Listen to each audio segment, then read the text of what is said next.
What is going on, everybody? Welcome back to a special live episode on Saturday because we did not have one on Thursday. What up, Hatred? Good afternoon. So, there's Kamar. What's good? What's going on? Let me get my browser open specifically because we got some stuff to talk about. What up, Joe? We got some stuff to talk about. Yep, there we go. Let's pull this over here and talk about this. So, a very interesting letter came in the mail, or an email, and then an actual letter came in the mail from, let's see here. I'm trying to find the best source from Holley. Well, it came from Summit Racing. Summit Racing sent me an email to talk about the fact that the NHTSA has recalled the Holley Sniper 2, recalling approximately 736 Sniper 2 EFI throttle bodies because they're missing a fuel plug, which can cause a fuel leak. Fuel leak in presence of ignition source increases the risk of a fire. Holley is literally trying to burn our muscle cars down. They've gone too far this time. The Sniper is just... okay. Sniper 1 has issues. Sniper 2, I thought it was going to fix the issues. And then I come to find out the Sniper 2 is going to cause cars to light on fire. What are you doing, Holley? What's going on? And the funny thing is, the NHTSA has put this out. Summit contacted me because I bought it through Summit, and they said, hey, you'll get something from Holley shortly to take care of this. I've not heard a single word from Holley, which is just a bad look. I don't even know what to say. So, Holley, first, you've gotten too big. You need to narrow down your markets and quit chasing every single market on the face of the planet because you have no engineering controls, no quality control, no product control on anything that you're putting out lately. You guys are going to literally ruin your name in the EFI space if you are not careful. Because it doesn't take much. 736 is a lot of EFI throttle bodies. Doesn't sound like a lot, but that is actually a lot, figuring that just came out and there's already a recall. Now, the question that I have is the missing fuel plug, whether or not it can be replaced without having to send the unit in, or even inspected to see whether or not you're affected by this. How the hell did you miss a fuel plug during the manufacturing process? I'm a little bit mind blown about what's going on. What do you guys think? Any thoughts, feedback? Here's the original recall that lists the part numbers. Shows you where to find the part numbers. So we're going to be looking for this. Luckily, this is on the back of the throttle body too. So you will not be able to find this part number easily. Going to have to break out the old borescope. So I guess I got to dig into it. Kits you receive from Holley before March 1st are not affected.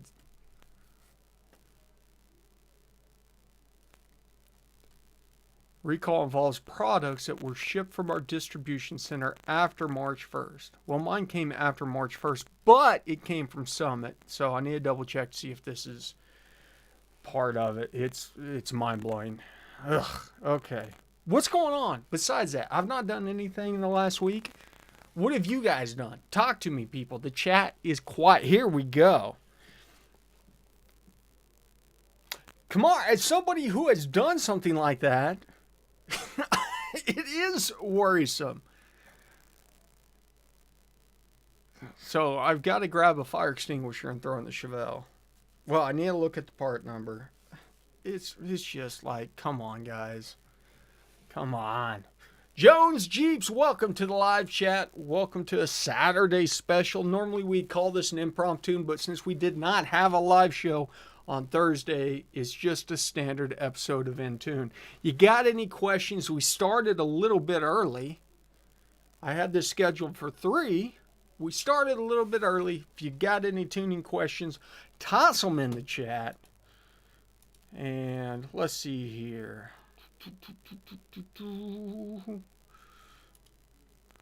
What do we want to do? Do we want to do a giveaway today for the few people that have shown up? Don't enter yet. Let's do a giveaway. Let me get the giveaway started for the few people on a Saturday that's taking the time to show up. So bear with me. I gotta remember how to do them. I don't do giveaways all the time, so I forget. Yep. Continue. What up, Daily Soul? Just missed me complaining about Holley. There's a Sniper 2 recall. It's mind-blowing. Question on output setup on a dual Holley Mac valve boost control. So you're using dome control, I take it? Give me the rundown of what all you got going on. And let's do this. Let's give away a free shirt. Okay. It's been a while since I've looked at boost control on Holley. Holley, what are you on a Terminator or a Dominator, or what are you on, Jones?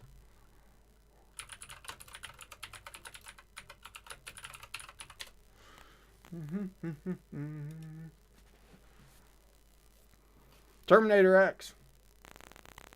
Have you seen the step-by-step examples?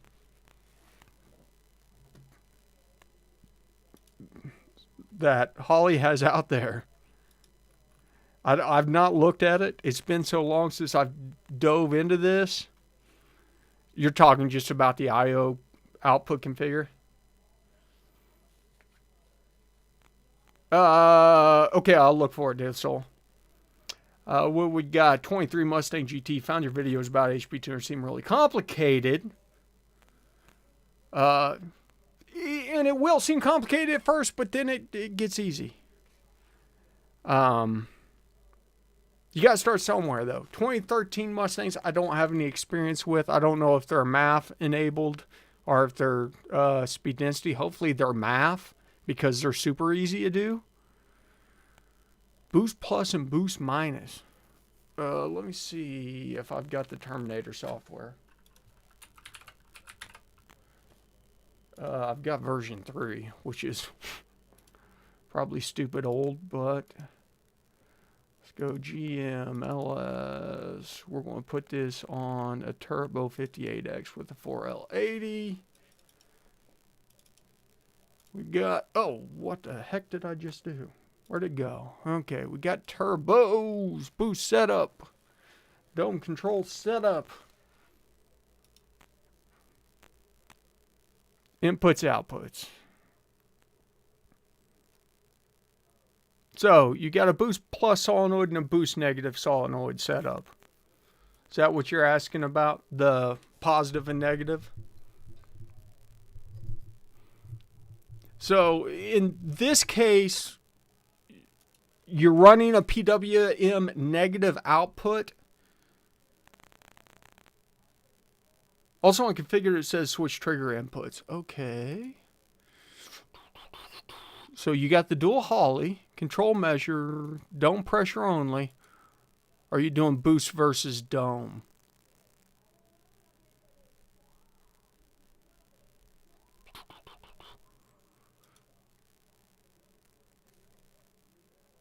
Yes, what? Dome pressure only or boost versus dome? Which version you run? The big thing is on the wiring side of it, though, with your I/O, your boost. So you've got one that's going to be more boost and one that's going to be less boost efficient, essentially, and they're PWM negative, so you need to give the solenoid power, and the ECU is going to supply the ground. Boost versus RPM. Okay.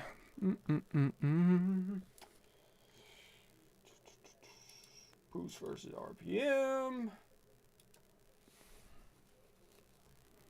Yeah, you're right, Yusuf.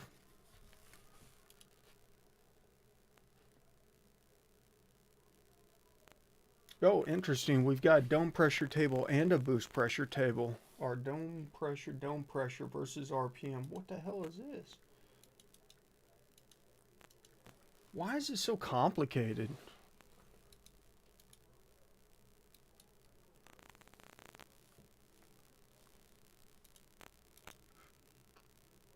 I'm probably not the guy to answer this question. Because this one is silly. Just got some D Schwartz 1200cc's ready to fire up my car with the HP Tuner's core ECU. I don't see my injectors in the Wizard. I see FIC 1200. Can I use that for my first startup? I would compare the data between the two. Grab the D Schwartz data sheet and the FIC data sheet and see how close they are. Let me open yet another software. So many tuning softwares. Fueling setup. Because you can specify specific flow rates, versus manifold pressure, your short adder, all that stuff. So it is set up in a way where you can use like injector data for like a Gen 4 ECU on the core. So any injectors that have standard ECU data, you can make the core match up to those tables. Does that make sense? Even to the point where if you need to, like you can, come in here and edit your manifold vacuum tables, all that stuff. So that would probably be the path that I would go. Sweet. Okay. Let me know if you run any issues, Kamar. On the I/O, when you select can PWM, switch input trigger, enable the configure says switch input trigger. Minimize. So let's see. On the I/O,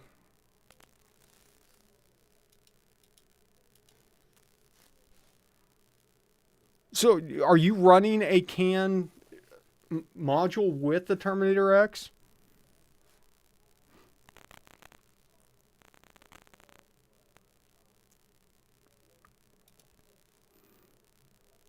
Well, and if you have a master enable input selected, that's whenever you're going to have your master. That's just if you want to enable or disable boost control. If you're going to have it. Okay. Gotcha. Yeah. It said...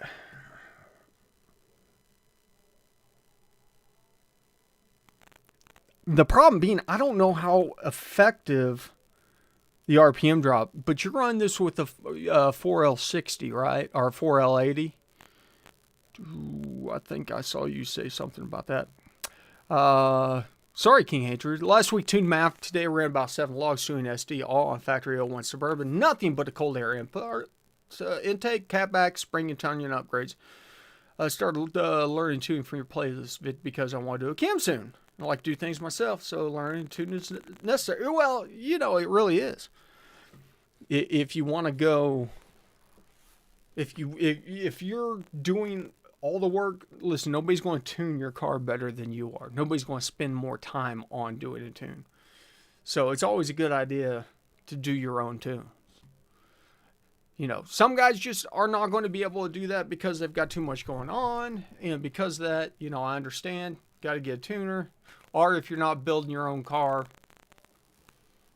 it's a completely different situation. So let's see what we got. We got 12 minutes left on the drawing. If you're in here and you have not joined the drawing, get in on it. We're giving away a free Goat Rope Garage t-shirt today. There's Mr. Moore jumping in. Want to make sure everybody gets a chance, and as I said, I got the Nova out last weekend, got the vacuum pump running on it. I made it half a mile before the pulley went flying off of it, and had to turn around and drive back to the garage And, yeah, you know, had to order a new vacuum pump. Yay. Ordered a new vacuum pump that I could get a serpentine belt for, a serpentine pulley. The pulley showed up, it was huge. So now it's going to run into the water pump. So I may have to go from electrical water pump over to mechanical. JFNS, it'll be exclamation point raffle. So let's do like that.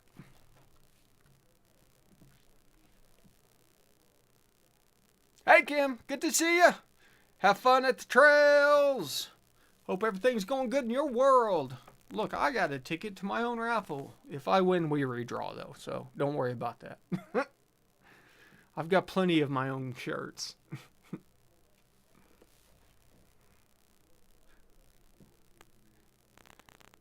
Okay, dual MAC valves, boost plus and boost minus, PWM negative. Then when you enable, it says switched input trigger.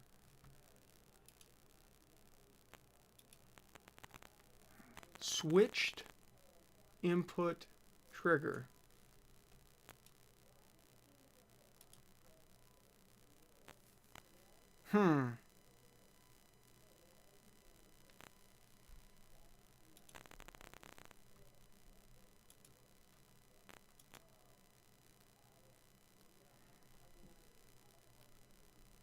Where does it say switched input trigger besides on setup on your switched trigger? Yeah. Thanks for showing up on a Saturday afternoon. There's so much going on here. So, safety setup, cut ignition, revert to wastegate.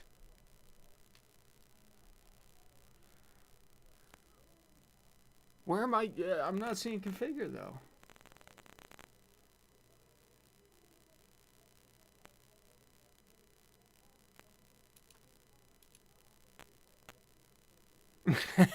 What up, Adrian? I'm allergic to seafood. On this output? See, I don't have a switch input. Well, should be on the inputs if there's a switch. Dome pressure input. Just PSI for the dome pressure. Solenoid open, solenoid close. Or boost positive, boost negative. I'm just not seeing it. Oh, here.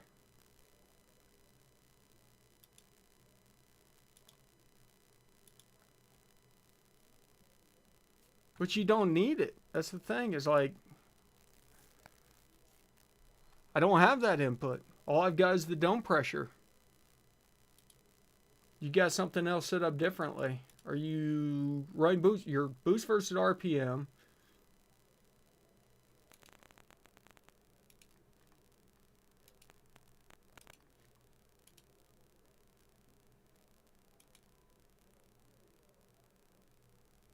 On outputs.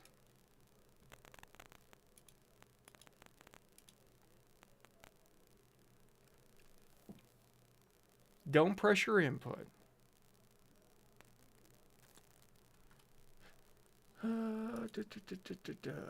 Configure. Ah ha ha ha. Okay. Boost plus boost minus output.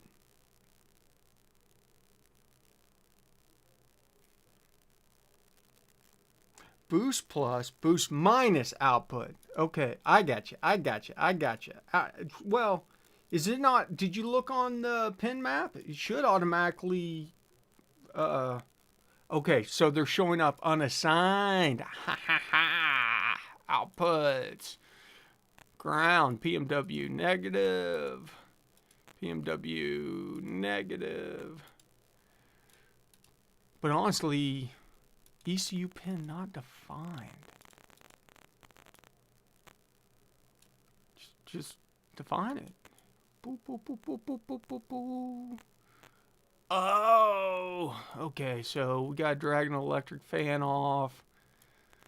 You run electric fans? Drag and drop. Boost positive to output 1 on B12, B11, output 2. Running 1 electric fan, hopefully. No AC, I take it, so you can free that up if you're running a second one. But yeah, you gotta go to your pin map and actually. So whenever you, let's close this one because we don't actually need that one. Whenever we come in and set up boost, however we want to do it, we've got our boost solenoid controls here, which have a predefined output type. Then we have to go to the pin map and actually assign it on the pin map because they're going to be in the unassigned output list. Hopefully that is 1 fan on 1, 2 fan on 2, boost plus on 3, boost minus on 4. Okay.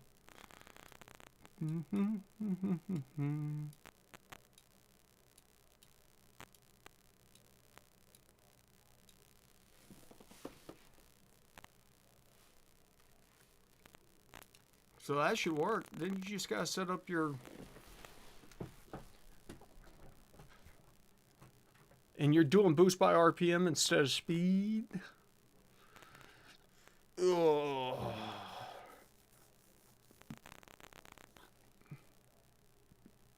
Transmission are you running? Then go to I/O and outputs.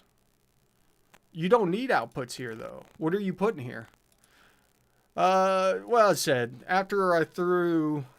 Okay, got you stage 4. After I threw the pulley, I haven't opened up the new vacuum pump to even try and mount it yet. So it's going to be maybe tomorrow. I don't know. I'm just kind of enjoy taking the weekend. Went back to the Holley Carb 750. Nothing wrong with that, Yusuf. I actually saw a car the other day that had a HP or something on it. Was running all the timing, but then had a standard carburetor on it instead of being converted over to fuel injection. So it's got all the timing running through like an HP or a Terminator or something, and then it was running a carburetor. And I was like, you know. That works for you, that works for you. Who am I to say? Like, I'm not the end-all be-all. So, Jones, I'm not quite understanding. You don't need any outputs on the I/O for this to work. What output am I missing? Input controls dome 1 and 2. Input controls dome, and 1 and 2 outputs control boost. Positive and boost negative. Right, but you don't need anything on the input and output table. You need your input for your dome pressure, so you need a pressure sender, but you don't need any outputs on this because it's all within the boost and then on your pin map. And so once those outputs are mapped, you should be good. Gen 3 question. Go ahead, David. Shoot.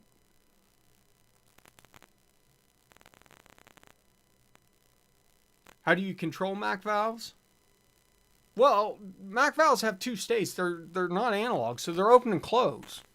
So whenever they have voltage, 12 volts, they're going to be full open. Whenever they don't have 12 volts, they're going to be full closed. We apply PWM to it because what we can effectively do is pulse the ground signal to them, and the pulse signal. Oh, with what trigger? What are you trying to do? Like, there is no trigger for it. It should just be active once it's on. Unless you set up a trigger. And then you're going to have to do a master enable input. So it'll be on wastegate unless master enable. Is that what you're asking about?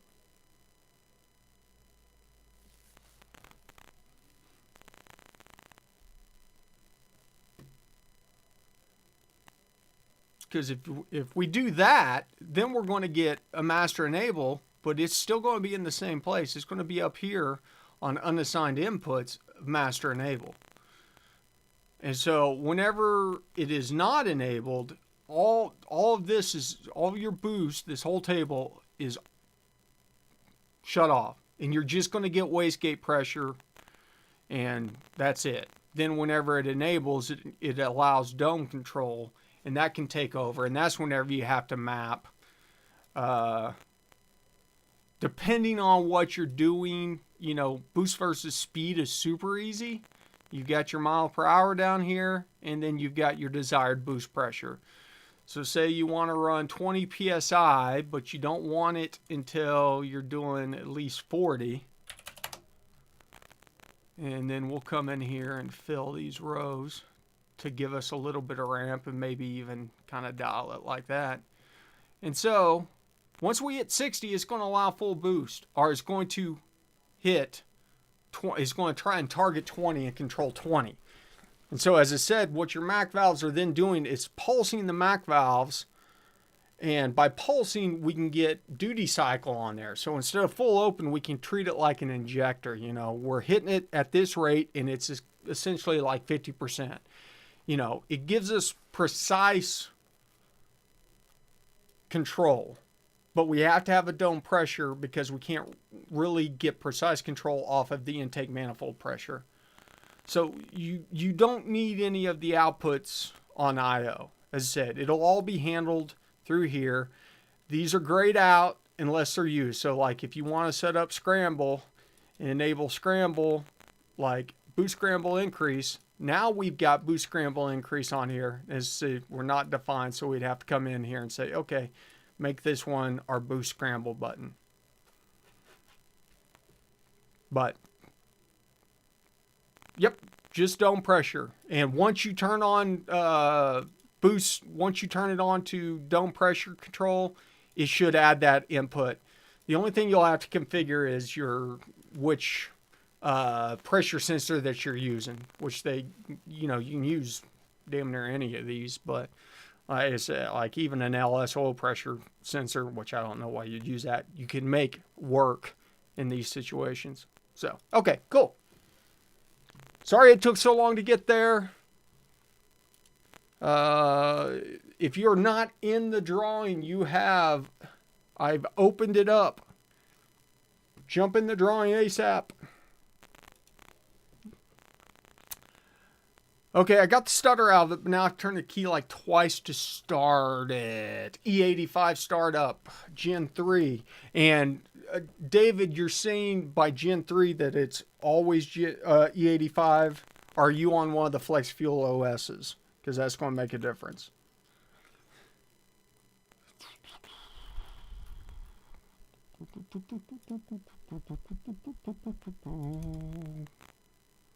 Always E85. So in that case, I'd probably just look at your cranking VE table and add, 10-15% to start on this, bump it up. You're going to be short of fuel with E85. So focus on this table since you're always running E85. If it gets to a point where your cold start is good, but your hot start is bad, then we need to come into the Fuel FA multiplier stage because it's based on engine coolant temp. And we can target the areas. And so these are multipliers for cranking. Lower numbers, less fuel, more numbers, more fuel. But we can target, like say, hey, we've got it sorted out, but once we get above 140, it starts getting hard to crank. Well, we can come here at 140 and, add 10% fuel in here or something. Stuff like that. Those are the two big things on starting. Okay, as I said, I've opened up the raffle. If you're not in the raffle, it is !raffle to enter the raffle. I want to give everybody in here a chance before we end the raffle. We start a little bit early. Even though it ended, I want to make sure everybody can have a chance. So, any tips on fuel to wall impact and how does this table work? So let's go look at our transient. Fuel to wall impact factor. As you can see, this is a gain table. So this is essentially looking at your transient fuel, and then we have a gain adder in here that's going to make it more or less based on the temperature and our intake manifold pressure. I'm trying to think, like, so I'll be honest with you, 95% of the time, these tables really don't need to be messed with. It really, if you get into some really extreme situations, you can cure lean tip-in by using these tables. But make sure you have your SD table or your VE table sorted out before you mess with these. Because if you mess with these before tuning your SD table, you're going to cause yourself a world of hurt whenever you try to go through and tune your table. So, impact factor, gain versus airflow, same ordeal. You can play, I would change one but not the other. Probably I'd stick to fuel to wall impact factor and bump these impact factors up to see if I can get it to go rich during transient. But, I mean, what intake manifold are you running, Tom? That's going to be the question, because this is kind of set up for a stock style intake, but it's going to work generally with like high rams, mid rams, sheet metal intakes, all that stuff, because the injector distance from the wall and to the valve is going to be about the same. So a lot of times messing with this isn't going to make much of a difference, as opposed to, oh, you're on an LSA, so you're on a 4th gen. Or, well, I say that. Are you on a 3rd gen motor?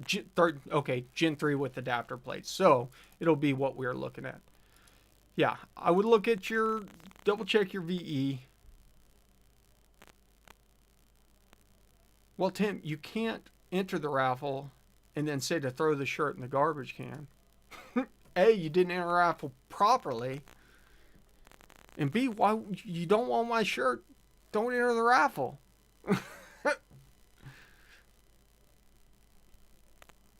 There you go. David's in the raffle.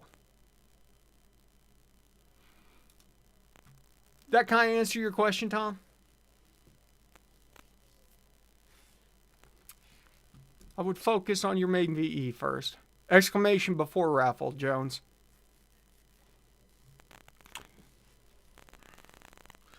Okay, Imperious asks, would you suggest HP Tuner software for beginner or for anyone really? Is there something similar in price that's better? I live in Canada and get the OBD for $540 with a few credits. Yeah, I mean, so listen. Depends on what you're tuning. Like,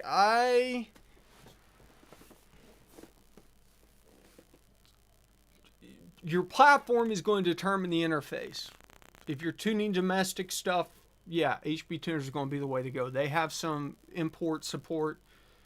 But at this point in time, really, for the GM, Ford, Dodge world, HP tuner is about the only thing. So yeah, you're going to do a Mustang GT 2013, yeah. HP tuner is the way to go. I need to dive more into Ford content. But if you're impatient, go look at the Ford content over at Lead Tune School. I touched on it a little bit back when I had the GT350, but it was a MAF car instead of a SD car, which is completely different. So, well, that's interesting. The internal temp on my camera got too high, and it just shut itself off. Where have I gone? Let's try this. Boom. Was that this? Hey, there. It's me. Sort of. Yeah, I put my crappy camera over here, and now I've got to do my green screen. It's always something in this on Goat Rope Garage. Oh, that looks so terrible. Let me try to let's try it this way. Yeah, exactly. My camera overheated. Ah, that's better. Okay, so now I need to make that disappear. I can put myself over here like so. Ha! There we go. Problem solved. We just switched to a different camera. It's a good look. Thank you. The black screen. I don't know why that camera got so hot. Normally, I've never had that happen before. Granted, it has been on for hours. I had a couple one-on-one scheduled today, so I was doing those. So, but hey, always got backup plans. That's one thing that you got to do at Go Rope Garage is have a backup plan, right? Okay, let's do this. Last call for entries in the giveaway. Exclamation point raffle. We've got only 10 people in here in the raffle. Out of the 20-some people watching this stream, there's only 10 on here. There we go. So I'm going to give you until 3:20. 3:20, we're going to do the drawing, and then we'll wrap up the show right after that since we did start a little early. So if you've got any more questions, get them in. And I highly suggest if you missed the beginning of the show, go back. We talk about the Holley Sniper 2 allegations of lighting cars on fire.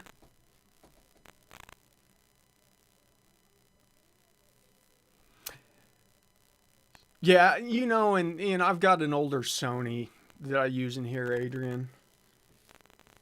Unlike what I actually record with whenever I'm shooting videos, I don't have to worry about heat problems because they've got fans. Cameras with fans.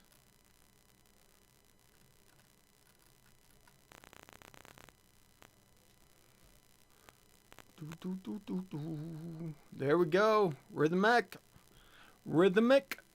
Get in on the raffle. Let's see here. I wonder if I can. Hold on. Let's see. Scanner. Let's open the scanner up and see if I can get access to the truck. I actually did last weekend finally fix the exhaust leak on the Silverado so I can start tuning it properly. No, this isn't a good log.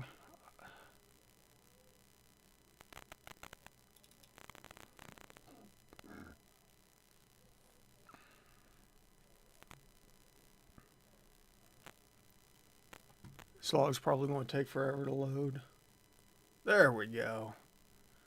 Let's get this out of the way. And open loop.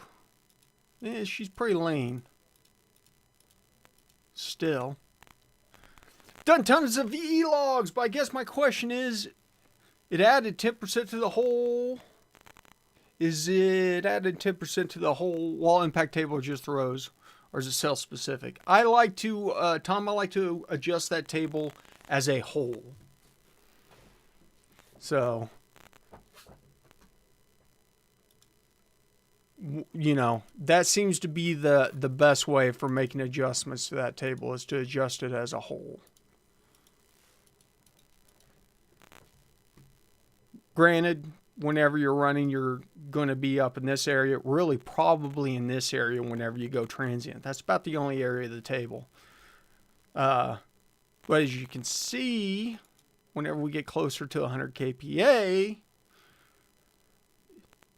depending on the temperature, it really steps down the gain quite a bit because we're running, we're going to say in this area.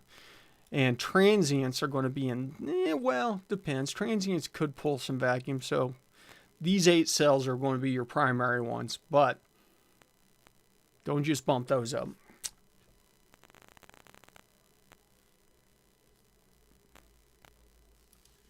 Clear as mud. My name is Mud.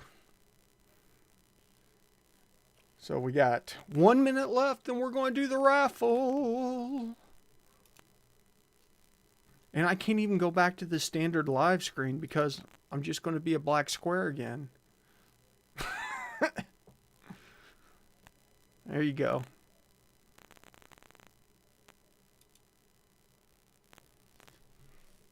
I need to add, let's do this. Let's do widgets, chat box, copy. Let's go back to the whiteboard. Let's paste as a new source. Woo! Get all the chat in here. There we go.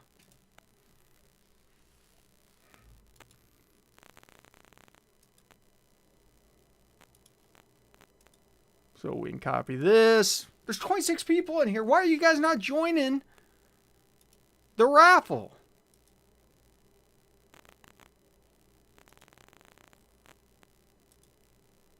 Oh, great. Can't see that because it's the wrong color.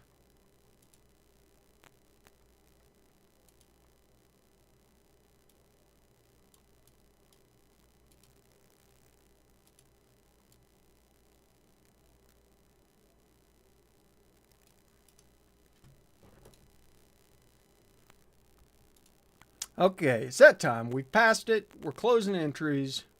Good luck. And the winner is Tom. Congratulations. You won a shirt. So, Tom, email me your info, address, size, all that jazz to info at Goat Rope Garage. You can go to the website and use the contact us form on goatropegarage.com. So, congratulations, Tom. And on that note, we're going to wrap it up. We will be back on Thursday, next Thursday. So, make sure, catch it out. I don't know. Maybe I'll do something this weekend. Maybe I won't. You'll just have to wait and see. But until then, I suggest you all get back to it. ABT, always be tuning. You know the deal. Thanks for stopping by the garage. We'll see you guys next week.